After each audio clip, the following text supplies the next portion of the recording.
ਦੋਸਤੋ ਤੁਸੀਂ ਵੇਖ ਰਹੇ ਨੇ ਇੱਕ ਮਸ਼ੀਨ ਹੈ।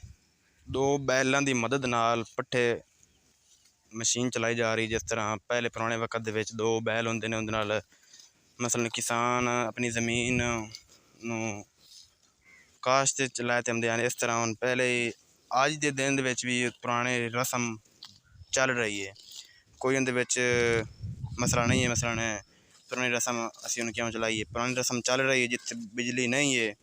ਬਿਜਲੀ ਨਾ ਹੋਣ ਦੇ ਬਾਵਜੂਦ ਦੋ ਬੈਲ ਉਹਨਾਂ ਦੀ ਮਦਦ ਨਾਲ ਇਹਨਾਂ ਭੈਂਸਾਂ ਦਾ ਚਾਰਾ ਕੱਟਿਆ ਜਾ ਰਿਹਾ ਹੈ। ਮਸ਼ੀਨ ਚੱਲੀ ਖੜੀ, ਜਿਹਨੂੰ ਪੰਜਾਬੀ ਦੇ ਵਿੱਚ ਆਪਾਂ ਨੇ ਵੀ ਟੋਕਾ ਚੱਲਿਆ ਖਲਾ।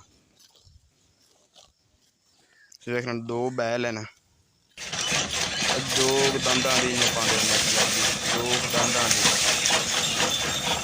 ਮੇਰੇ ਵਿੱਚ ਫੀਵਰ ਪੰਜਾਬੀ ਦੇ ਵੀ ਹੈ ਨਾ, ਫਿਰ ਸਮਝ ਨਹੀਂ ਆਉਂਦੀ।